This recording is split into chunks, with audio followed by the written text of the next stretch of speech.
All right. Good afternoon, everybody. Welcome to the Polymath Project. Today is Wednesday, August 16th. Wow. Coming to the end of the summer, 2023. Hope everyone's having an amazing summer. Really excited to invite and have on today one of my longtime colleagues, going on a decade now, and has also become a good friend, Steve Powell, CEO and president of President's Council. Hey, man, welcome. Hey, Arman. Good to see you. Likewise. I like your background, man. Is that you're out in Florida, right? Jupiter? South Florida, yeah. It's terrible here. Yeah, hot.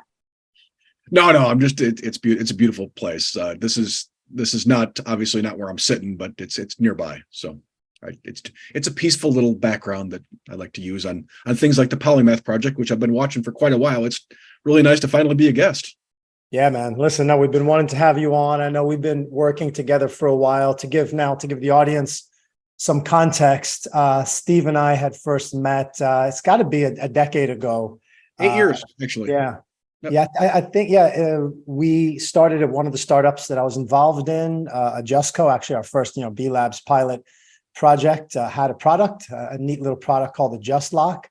We didn't have any relationships with the buyers. We knew we wanted to be in Home Depot and Lowe's and all the big guys.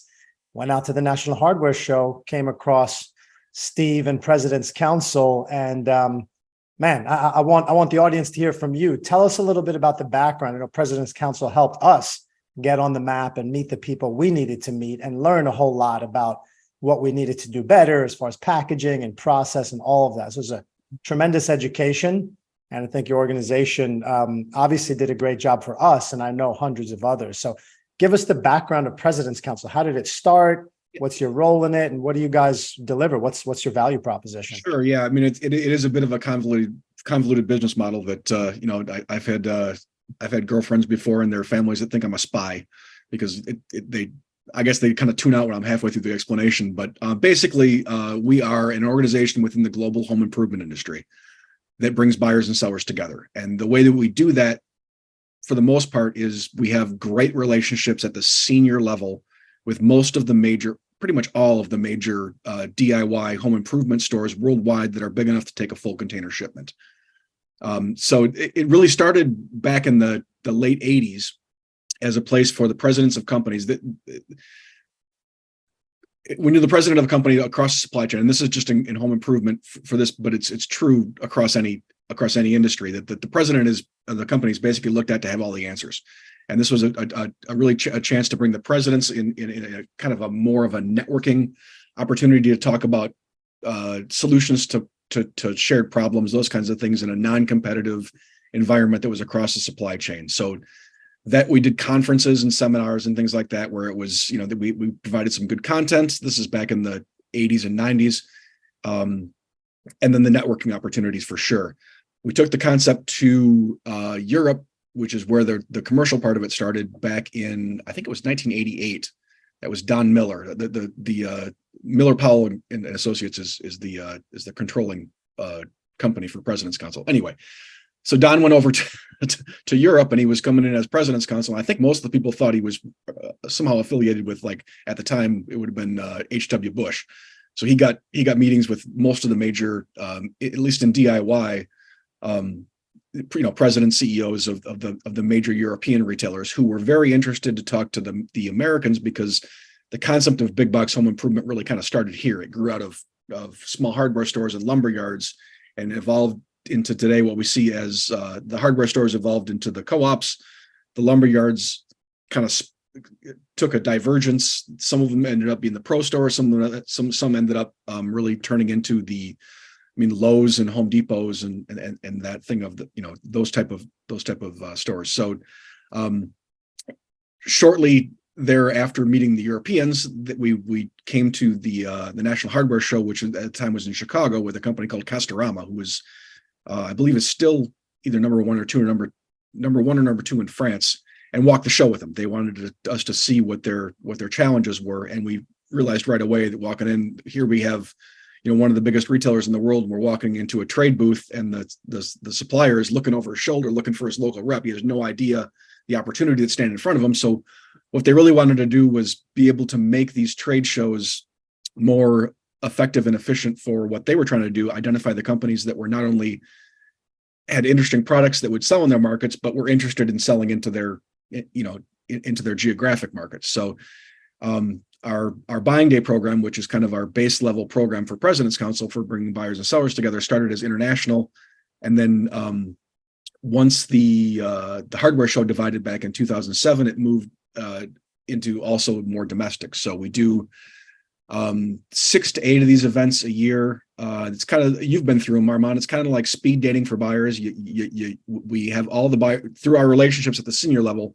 We're able to bring in an entire buying team, whether if it's at their offices, sometimes at the trade show, it's whoever's there, covering the trade show for them, and you get 20 to 30 minutes to present your company, your marketing, your products, your basically get your compelling reason to buy out there and figure out what the next steps are. And we really manage that, straddling the line between buyer and seller, making sure both parties are happy with the end of it. And really what that means for the supplier typically is that you leave with a clear indication of, do I have an opportunity here? And if the answer to that is yes, what are the next steps? And we instruct the buyers and the merchants to that is what they need to be able to tell them. Oh, and if there is no opportunity, identify the obstacle. That way the suppliers can go back and change and figure out what they want to, if they can make changes and reapproach, because now they have the contact information, they're in direct contact. And if not, just quit wasting time with it and get on with your business and look for sales opportunities elsewhere. So we also do some consulting on a very limited basis for companies that are typically looking to either come into this channel from like sporting goods or grocery or something else where they have a product that crosses over, or crossing over geographic borders, where we'll help Europeans or South American, wherever, get into the big retailers in Canada, US, a bit South America, and Western Europe. Sure. No, well, look, I mean, that's amazing. And I mean, again, I could speak from firsthand experience to say that the value proposition is absolutely worth it when companies, especially newer companies, are out there spending thousands of dollars going to shows, doing various forms of marketing, others of which are very important too. But ultimately, when you're going out to a trade show like we were, you're really sitting there for 3 days hoping to attract in or trying to get that buyer from Home Depot or Ace to come to your booth. And that's not always a guarantee. Even if you've had some email and you've told them we're going to be here and they said, yeah, we'll stop by, doesn't mean, you might have gone to the bathroom or out to lunch and they stop by and that's it. You don't get to meet that person. So to have that meeting is invaluable. And I know for a Just Lock in particularly, it got us into Home Depot Canada. So I could speak from firsthand experience there. The trade shows, I think, are really great for, and I mean, I'm not poo-pooing trade shows at all. I think they are an invaluable asset to our industry and others. Problem is they're huge. And one of the really good things that you can do at a trade show, and really these days, what is really your existing business and making sure that those buyers come in and you're forwarding, you're showing the new products, you're cultivating that existing business, maybe some old contacts.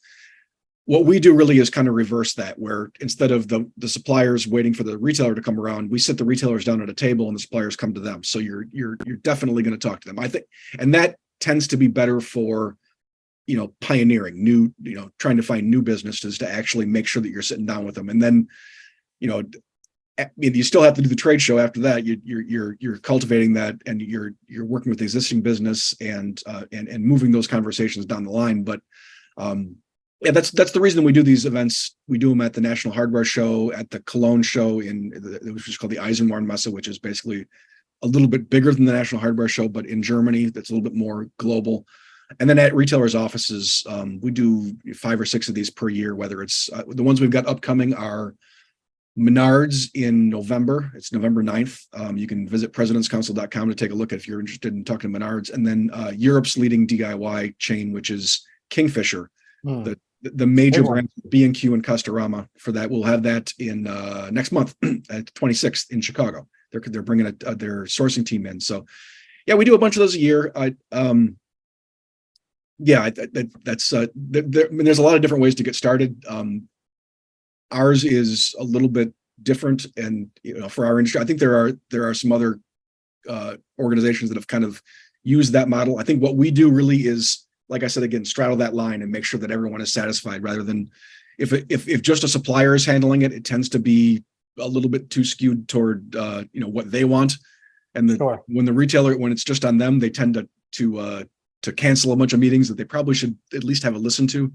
So it's our job to kind of straddle that line and make sure everybody's happy. Well, I know that, again, from firsthand experience in helping, startups deliver products into markets where there's already existing players, there's always a protectionism, right? Like the brands that are established, that own those planograms, they don't like to see new companies coming in trying to slice out, a square of their real estate, of their revenue, right? Yeah. And so while you're always hearing from those VPs at the top at like the big stores, we want innovation, down the chain, there's a lot of resistance. There's a lot of friction that we've found. So do you agree with that?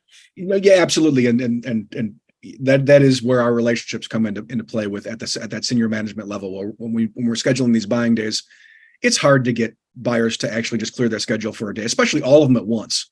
And it really takes the VP of merchandising to say, hey, everybody's got to clear their schedule. We're looking at new products today. And then even in our project work, as we are helping suppliers, we might do a 12 to 18 month, project with a European supplier coming over to the US, where we're actually taking them into the offices and sitting down with the buyers, and the supplier is working with the buyer and following up. In the meantime, I'm following up with the person that we help, the VP of merchandising, to help organize these meetings, to kind of help through that process where, things may change. A buyer's going to come in and try, a new buyer might come in and try to change things up just for the sake of changing things up. So that's the other thing. The buyers are changing all the time. Now, before we go further, Steve, I've got a couple of really good questions in mind. I also want to be remiss if I didn't mention and welcome anyone who's joining us from LinkedIn Live.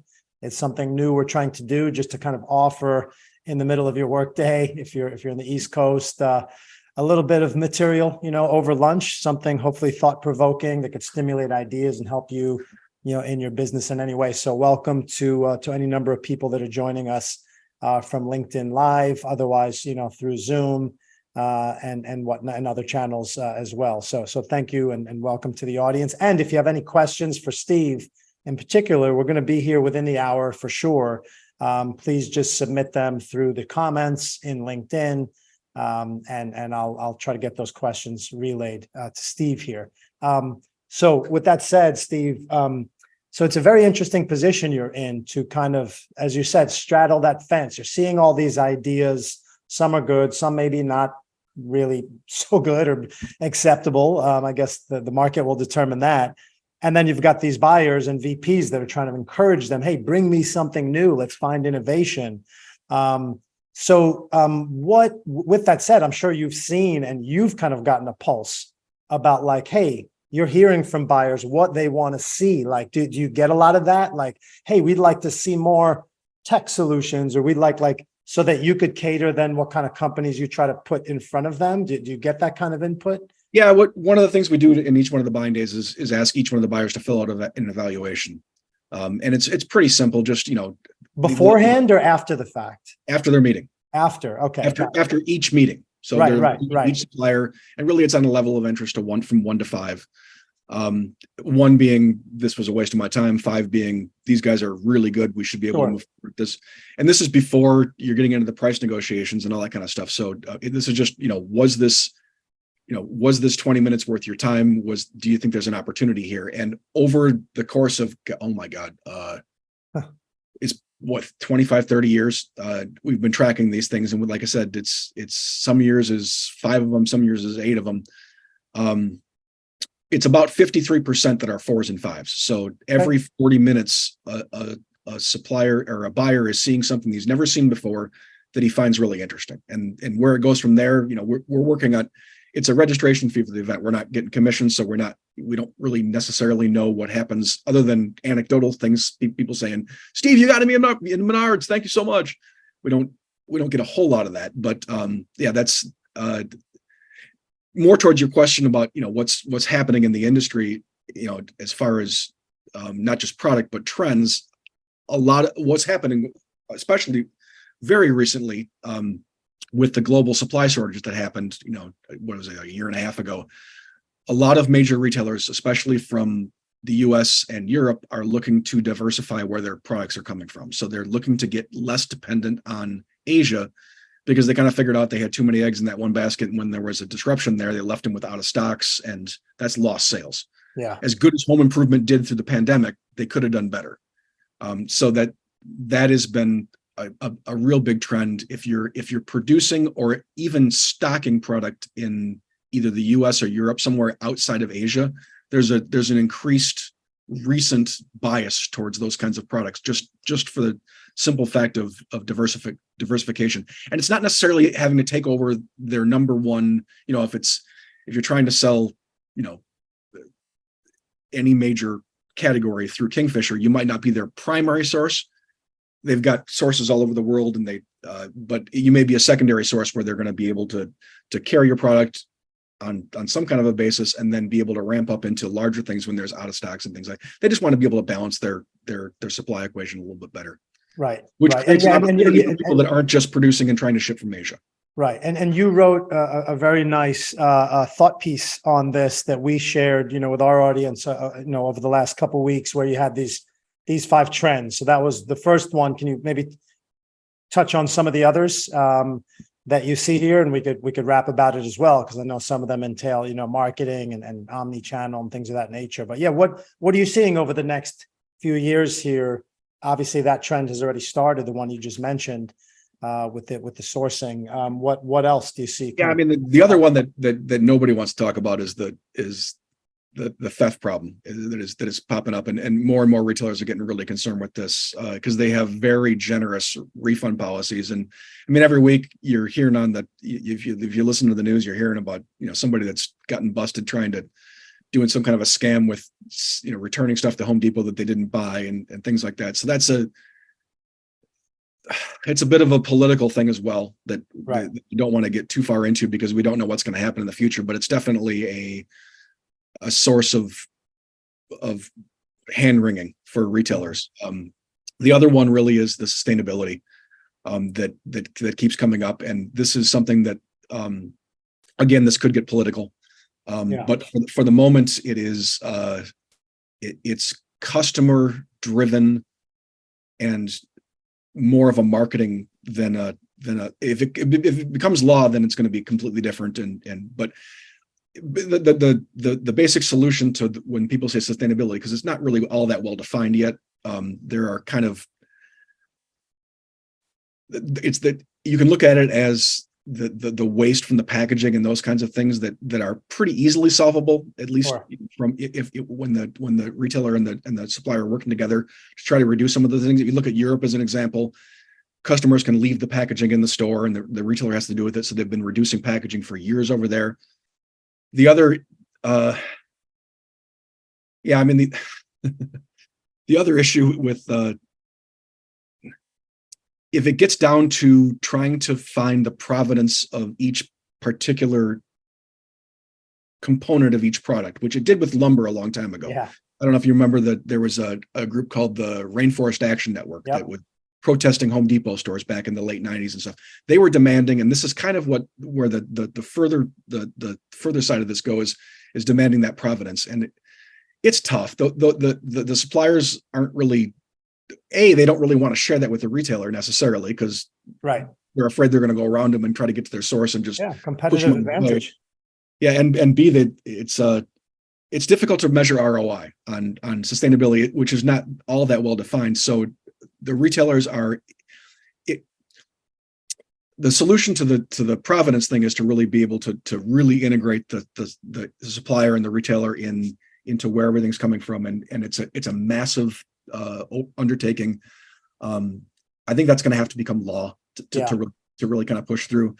On the other side of it, on the lighter side of it, where you're just kind of trying to deal with waste and pollution and stuff, the retailers are going to do what they always do. They're going to push all the responsibility down on the suppliers and say, "You guys handle it." So it's coming. You might as well. Which is a lot of pressure, especially for the smaller suppliers. I mean, if you're a bigger supplier, you might be able to, absorb that in some kind of way. And, you have your department that could study that and figure it out. But for smaller companies, I mean, that could be a crushing blow, if Yeah, they're even for applied the to these bigger kind of companies, things. how do you measure? I mean, it's not you can't measure it against loss or against increased sales because it's a marketing expense, but it's almost a damage control marketing. So there's not a Yeah. real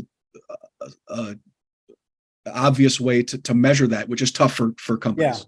I mean, my 2 cents on that, and this is a way of kind of like, I don't know if it's straddling the fence, because I mean, I definitely, I value the issue, and I support the concepts of just kind of sustainability and just Yeah. let's take care of the planet, right? Yeah. While we're doing business and making money and doing all the things, which is all fine. Let's also take care of the planet within reason. For each person's responsibility. I think part of the answer is it's brand centric. If you want to build a brand that's all like, I got some shoes when I was in Milan last year when I was in the airport. This very cool brand, never seen it before. It's like European Italian brand called Boggi, Boggi, and I was like, this is a cool store.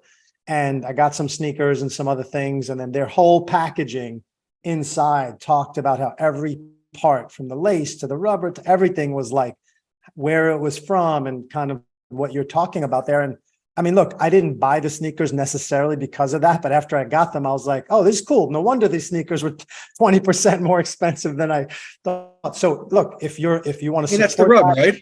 Yeah, That's the rub is you don't, I mean, it didn't influence your situation, your decision. So, I mean, if but someone for some figure out a people way it to might, make though. those a little But better, for some people it might. And if they're yeah, willing to pay for that, then I think that's where brands have to decide. But I think it's better for brands to decide as opposed to being forced, yeah. in my opinion. I think Well, it's I like, mean, hey, the customer's driving this, so if the yeah, customer's going to drive the retailer is going to push it. I mean, it's a some stuff rolls downhill.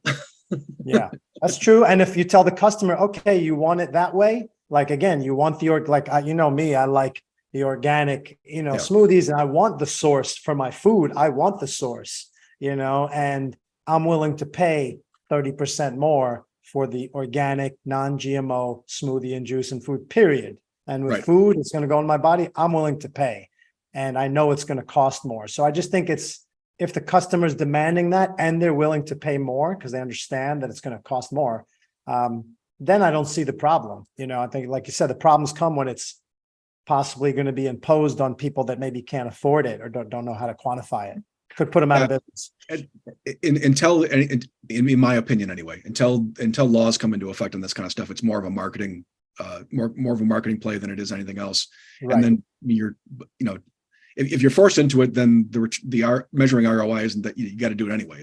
Right. But at this point, it's tough to measure. It's a tough investment to make when you can't measure it. Sure. As any investment is when you can't measure it. So that's sure. And like I said, it's a difficult subject to get into, and I don't have a solution for it. No, I know, but it's a good all I'm telling conversation. people is, if you're a manufacturer, it's getting pushed down on you. Just expect that. Right. True. And I think, to take an example from a different market real quick, and then we'll move on, is look at the auto market, right? It's like, if you're going to be Tesla, or if you're going to be even BMW or anyone, you decide, and like some of them go all in, like Tesla, all in, electric and the environment, and others are like, they have their hybrids, they have their electric, and they're keeping, it's like they're keeping that diversification. And I hear you, but the other manufacturers aren't getting government subsidies to do it. Right.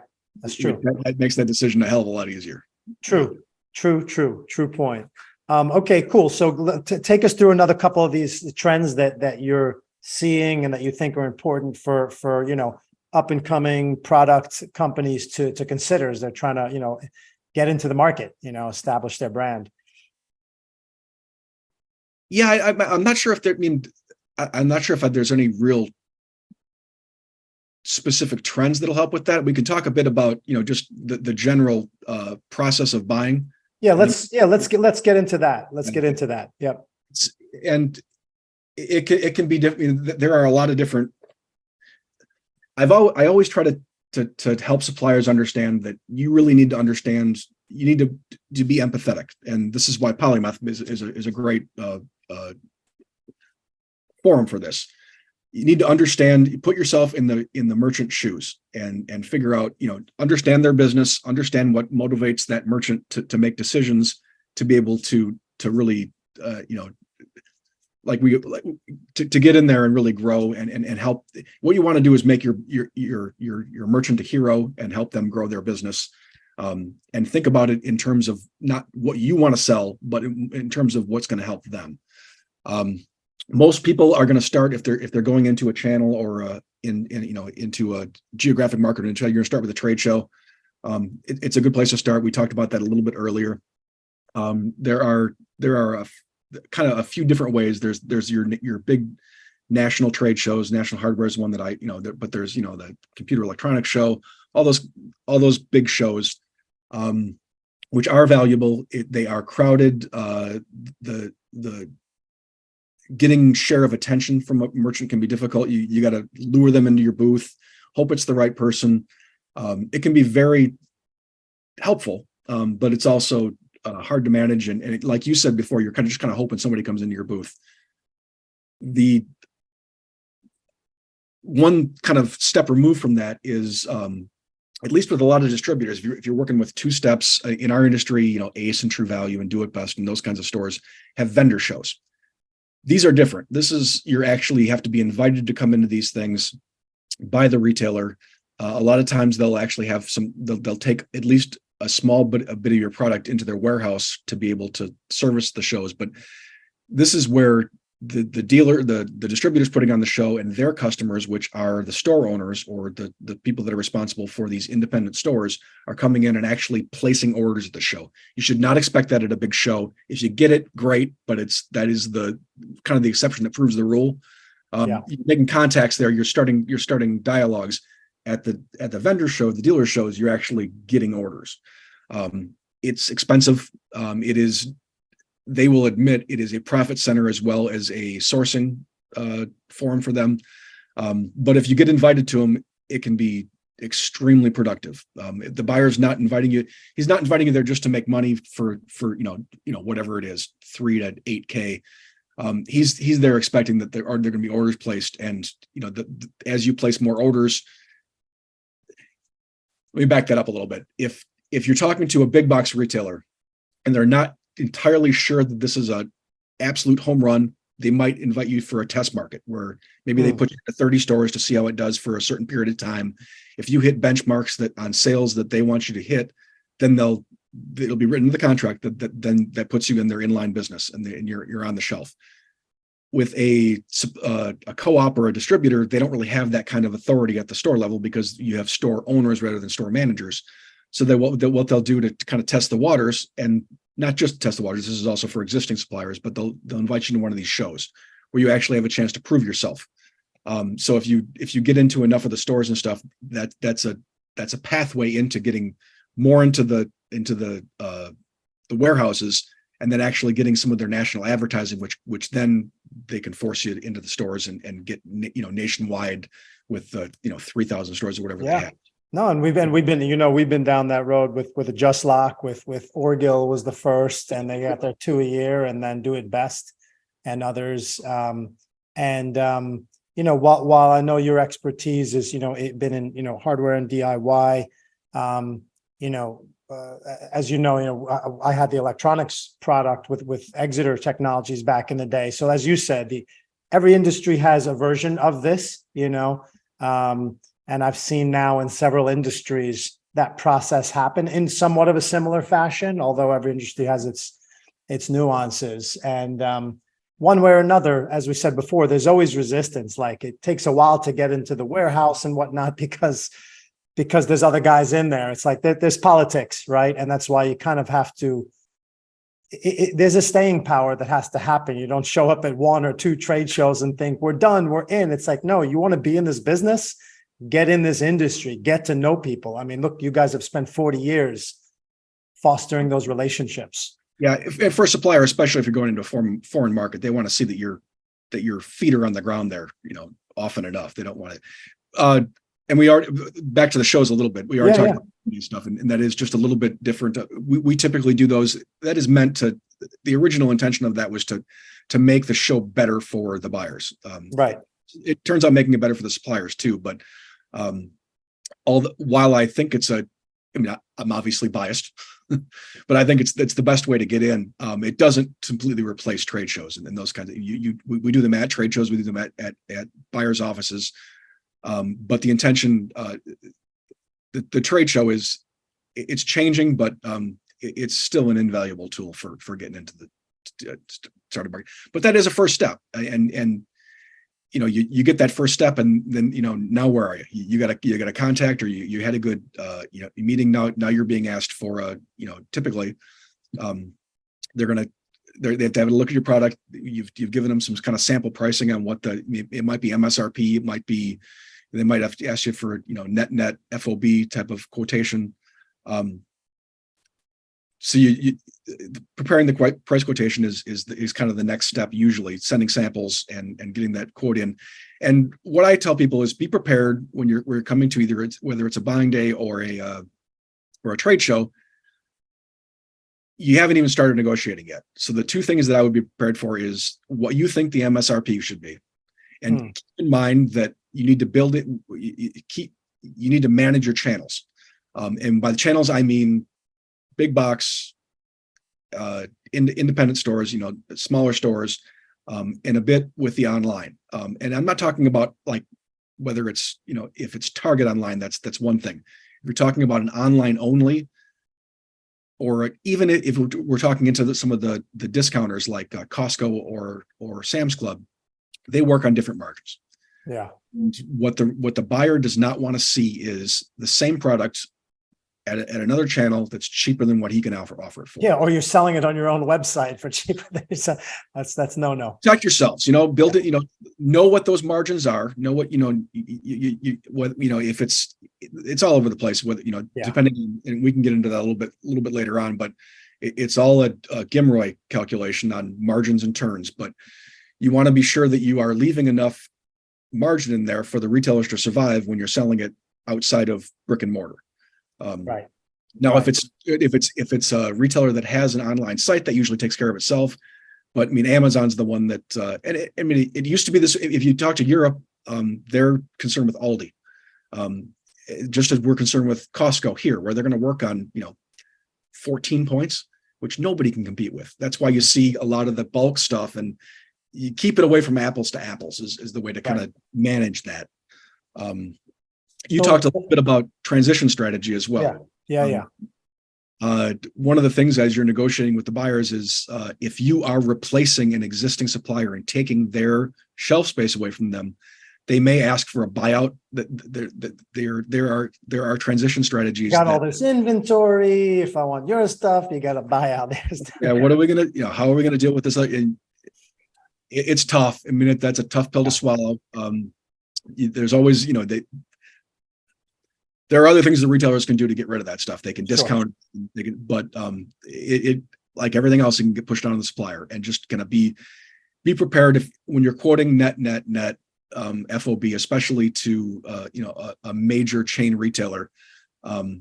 There are programs that they're probably going to want you to be involved in, and these are good programs to be in. It's gonna increase your turns. It's going to increase your sales. It's going to make sure that the buyer doesn't get stuck with your inventory like he was stuck with your predecessor's inventory. It's just a matter of keeping, depending on the retailer, somewhere between like 8 and 15% back in your hip pocket, just to make sure that you can take advantage of those programs and not mess yourself on the margin. Yeah. So this whole pricing strategy, especially for someone newly coming into the market, with a product, let's say some kind of innovation that might not have. It's not always easy with an innovation to know what's the right price point, unless it's like you said, replacing a very similar type of item. But what else do, let's say, entrepreneurs, new product developers, inventors need to consider when pricing? Like, are there any other hidden costs that they need to be aware of? Because it's hard to go back once you quote a price. It might be great for sales, but then you realize, oh man, after we make it and ship it and do all this stuff and all these, there are some other hidden fees, maybe a few things people should keep in mind. There can be. You'll see like loyalty programs and new store opening fees and central billing fees, defective item allowances. That's usually not more than like 1% or so. Opening order discounts. There's marketing and ad monies that they're going to want. They will rebates is on the flip side of that. Rebates is something that a lot of the that's more to the stores, but Yeah. that's I mean, it's always helpful to keep some back on that, just to kind of, and it's different for big box as it is for. I mean, the other thing to keep in mind is, and I'm getting a little bit ahead into the Okay. return on investment stuff, but well, let's just jump into that now. That the buyers are typically evaluated and bonuses are paid on their GMROI, their gross margin return on investment, some type of evaluation of that. Now it's a big box that might include some type of a metric on sales per square foot, where the distributors, it's going to be, that's not going to be so much. But the key takeaway there is that it's going to really affect your the two things that are going to have an effect on that are margins and turns. Margins is what we're just getting into there. What your selling price to what they're buying it at and what they get the margin on. And turns is a little bit more. You're going to negotiate the margin, and you're going to you get the best you can. You figure about probably 15% higher figure in for if you're calculating the shelf price for Right. independent stores rather than big box. But one of the things that a lot of suppliers don't really think about is because they get so focused on what they want to sell is making the buyer a hero on the turns. And there's two ways to accomplish that. A is driving sales, and I think that let's back up on that just a bit because I want to get your thought on that. The other is inventory. If the better you can do on just-in-time shipments and stuff, the less they're keeping in inventory at any particular time helps the buyer look like a hero. Now, so he might ask for direct to store deliveries when it doesn't make sense to you, but he's doing that for a reason, and it's best to even if you do the calculation, it doesn't make sense, and you end up pushing them back into the DC deliveries. It's something that he needs to explore. So help them out.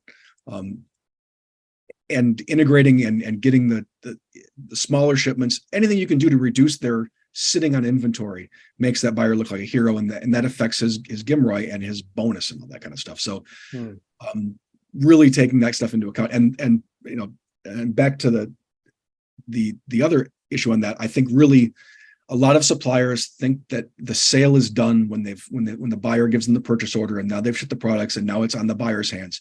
And that it is a really foolish way to go about it. You need to make that you need to get that product off their shelves. It's much the supplier's responsibility as the retailers. And I think that with today's technology, and it's a lot of the stuff that your Blue Liner group does, they can reach the customer independently of that and really kind of push them in the right direction and drive them into the stores. And at least when they're in the stores, make them getting them more information and fulfill that sales proposition as a supplier rather than just hanging it on the retailer. Yeah. And I mean, you can talk more about what is possible for a supplier as far as, go ahead. I mean, yeah, no, listen, absolutely. Well, your article spoke to it really eloquently, citing the percentage of sales that are not just influenced by mobile technology and people on their phones, but influencing sales that then get transacted in the store or just direct online purchasing. And any big box, retailer that we've talked to or met with over the last 5 years, what scares them the most is Amazon and online, anything online. So it's like it scares them, but they realize they have to also compete and offer value add there as well. So it's become a bit of the Wild West. And I think you're right. The buyer's got 1,000 or 2,000 products to look after. If you're an inventor, you're a supplier, all these terms we're using, manufacturer, it's simultaneous, they're equivalent terms, synonymous. You've got one product, 3 products. So, your job's not done. That's why you got to keep going to the shows. That's why you have to have a website, which may or may not have e-commerce. You could sell direct if you're willing and able to really put a marketing program together to sell direct, or having a store locator is a great idea, right? On your app, on your website that says, hey, you could find us at these 37 do it best stores, or, That's a, Target. that's a great point. I mean, so put yourself in the you're talking to a supplier that just got a test with whomever, Target, and they're in the 30 stores. What can you do as a digital marketing company to help drive those 30 stores to really kick it in those sales? Absolutely. Well, I mean, first and foremost, you want those zip codes, right? Okay, give us the 30 stores, the zip codes, and then let's run, a little radius, like geo-targeting radius of, let's say, 20 miles, 10 to 25 miles outside of each store. There's lists that could be acquired of actual homes and names and addresses for some direct mailers that can be done. That's direct mail is a little expensive and in like the non-digital side, but it's still plausible. Now, similarly, okay, you got direct mail. Now let's append phone numbers. Let's append email addresses. So these are people who live outside of those 25 or whatever it is, 30 stores within striking distance. And we could even append, okay, this person's already a member of, let's say it's Target or whoever the retailer is, right? And without even working with the retailer, you can acquire that type of information. And then you can also work campaigns. So my suggestion at a high level would be like, let's create some meaningful content and offers, right? Like, here's the product, it's the inventor, almost like a mini commercial, 30, 60 seconds. Let's create it in multiple video formats. Let's start doing some geo-targeted advertising on, it could be TikTok, Instagram, LinkedIn, Facebook, probably not LinkedIn, but more whatever the right demographic is within the different networks. And then start driving the offer. How excited will the buyer be? It's like, wow, you guys are actually doing some ads, driving people to either the store locator page on your website, which Pointstar store, or directly to some offer, or because it's a localized ad in a particular town, you're just giving someone, hey, get it at Target. Here's the address. Click here to get it now before we're out of stock, or whatever the offer is, the compelling offer to get them in, because there might be a special deal, a 2-for-1, whatever it might be. So those are some of the simple things. I mean, maybe not so simple, but certainly doable within, let's say, a 1-month campaign that can be set up. Those geo-targeted lists acquired.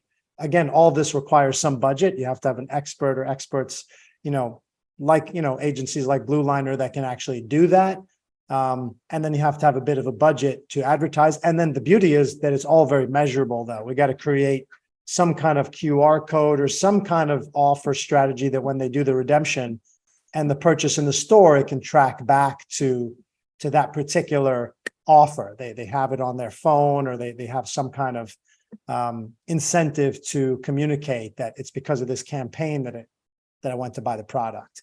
And then you show it to the buyer when you have your quarterly or annual exactly. meeting. You come in with you come in with this as your plan in the initial meeting, and you're saying, this is what I'm going to do to you're not going to get stuck with this product. I'm going to help you move it off your shelves. And you're taking, I mean, anything you can do to mitigate the risk that the buyer is taking is make him look like a hero and take away his risk. You're making it a lot easier to say yes. Yeah, and it's interesting. I just thought about it now, but this has come into play before where we've utilized this.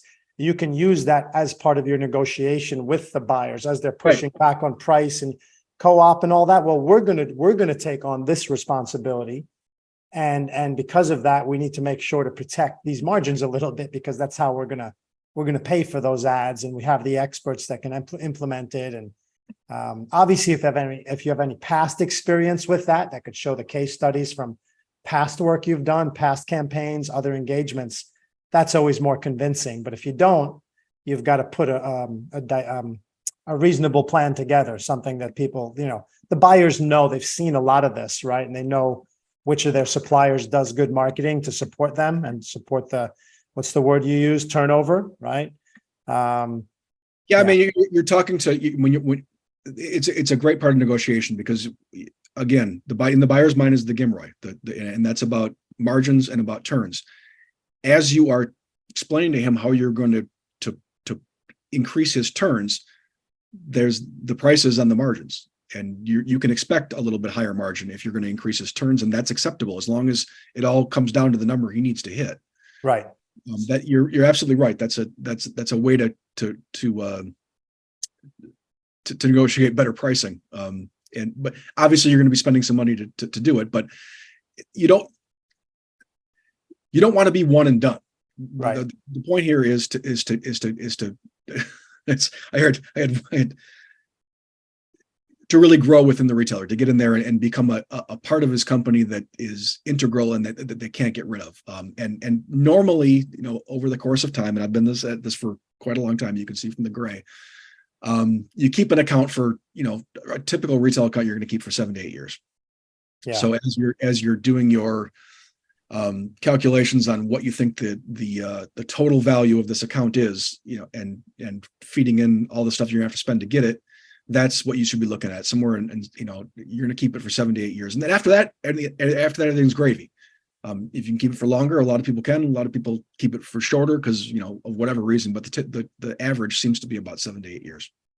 That's a good, hey, look, that could be a really good amount of business and a pathway, bridge to many other, your next product or your next set of deals, and just learning how to do that type of business. So the summary of a lot of what you're saying I'm taking away is really learning how to think like a buyer and understanding what their buttons are and what's going to make them look good, to their boss, to their company, and really to the bottom line. It's got to be win-win. But I think you're negotiating, you have to have empathy for the person. You have to be able to look at things from their point of view to be able to give them what they need to say yes. Right. And I want to say, for our audience also, I mean, we're talking a lot about this engagement with buyers and selling through retailers. And that's, our main topic today. But we'd be remiss if we didn't mention that a lot of these marketing tactics we're talking about to promote your product can also be employed to sell directly and to promote how you can sell your brand as another channel, because, channel management is important. And I know that's one of the topics that you're an expert in. So I want to move into that next. But as part of that, absolutely. And why not at least conceive of a direct sales strategy? Now, sometimes people think, oh, that's great, because when I sell direct, I can sell at that MSRP. And it's like, yes, you can, or near it. You have to make sure you don't undercut your other channels, but all of that extra margin, that's your marketing budget. You got to figure out how to use that to do some of the things we talked about before, how to drive that demand.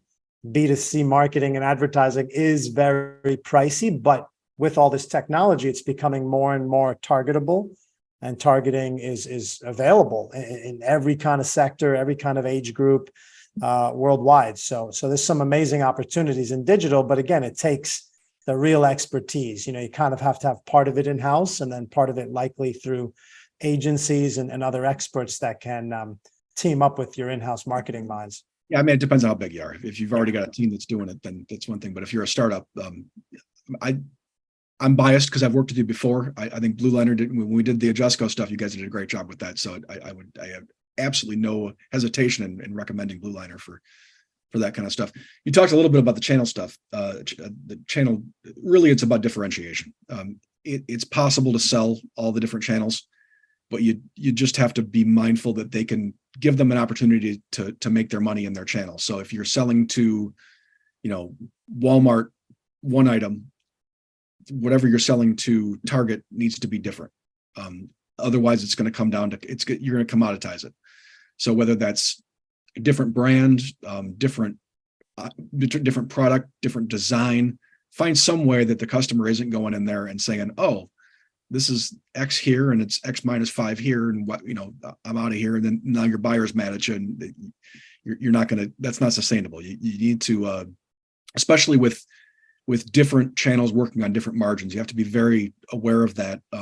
Like you talked about, especially if you're selling on your own. If you're going to sell the brand that you're selling in retail on your own at a lower margin, you're going to lose your retail business. Yeah. They're not going to want to compete with you. Yeah. So. We talked about that with one of the, not to be named, one of the fashion brands we were brainstorming about that had a lot of great different product, but to sell in a different channel, just give them a different line, give them a special line, something different, something unique. That doesn't compete. And that's not always easy to do, but that's, I think, part of an effective strategy. I know you were recommending that. Yeah. I mean, it doesn't even have to be drastically different. It just has to be a little bit different. Just to create a little bit of, differentiation. Yeah, that's Great. Well, I know we're kind of rounding out, Steve. I mean, it's great. I know we can talk forever. So hopefully, I know. the audience here has found it interesting. There's a couple of questions came in. I'll see how many I can get to here. Well, first of all, as far as upcoming buying days, I'm not sure if your website, has the updated ones, or if not, where can listeners get the updated list of upcoming buying days? Just, I mean, if you want, just send me an email. There might be some stuff on the site that needs a little work. We're hardware guys. We're not web designers. So the Kingfisher event is September 26th in Chicago. It's going to be at a hotel near O'Hare Airport, so it's really easy in and out. And Menards is going to be November 9th up at their offices in Eau Claire, Wisconsin. If you want any information on that, just send me an email. It's spowell, SPOWELL @presidentscouncil.com. I'll get you the direct link on where that to be warned that the Kingfisher is sending over about 6 of their international sourcing merchants. They're not covering every product. So like plumbing and electrical are the buyers are not coming over. They may not even have people in place for that, but so it's including most products, but not all. And I've got it kind of listed in there and what's included in each category and what's not. Menards is right at their offices. They'll have their whole team there. Okay. Thanks for I'll try that. to get the website fixed as soon as possible. Yeah, for sure. No, it's great. It's great that people are asking, and those sound like two very exciting shows. And I like Menards. I know sometimes they could be, controversial in certain ways, but I like what they do, and obviously they are tough to get into, but once you're in there, they are great to work with. Yeah, that has been, we've helped dozens of companies get into Menards, and that's what they all say is tough nut to crack, but once you get in there, it's good business.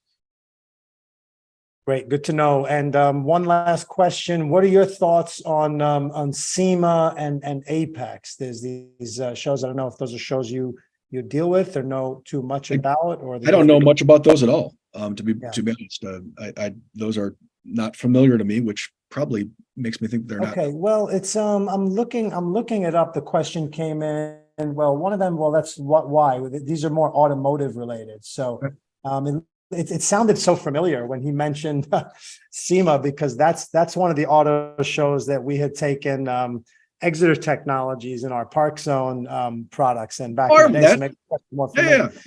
Yeah. Man, it's been a while since I've been at those shows. That question came in from one of the audience members, but I do remember, in addition to CES, the SEMA show was very effective for us to get in front of same type of conversation we're having about the DIY market on the automotive, and particularly we were in automotive electronics.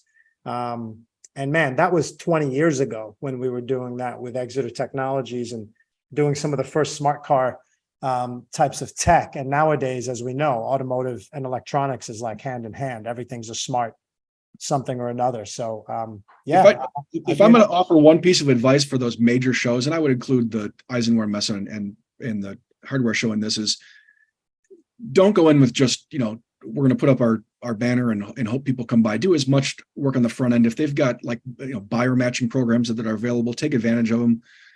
Try to get the word out, whether it's, do some social media blitzing beforehand. Try to drive traffic. It's the same as what we're talking about with the retail. Don't count on the show to drive traffic to your booth. Drive it yourself.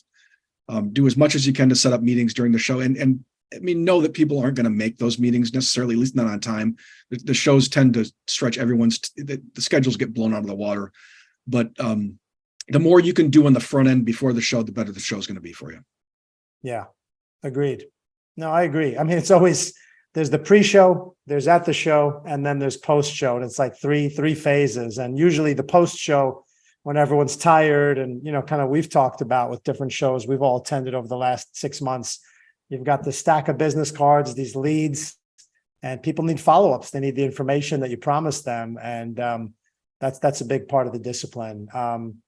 We do have some more questions coming through, but we're running out of time. So Steve, I see one here from Scott McVeigh. Scott, just send me an email. We can talk about Menards. I understand what you're talking about here. And I can talk you through that real quick. Great. Yeah, no, Steve, you're an unbelievable resource. And I know, send my best to your dad as well. I know he founded the organization with a partner, and you're the heir apparent. You've taken it on and made it your career, and it's just pearls of wisdom, coming out of you. So any additional questions that didn't get answered, I'll make sure to share them with Steve. Make sure to leave us, your email address, either in the LinkedIn comments or in whatever fashion you got introduced to this podcast. Steve, thanks for your time, man. We'll see you soon. Thanks, everyone. All right. Cheers.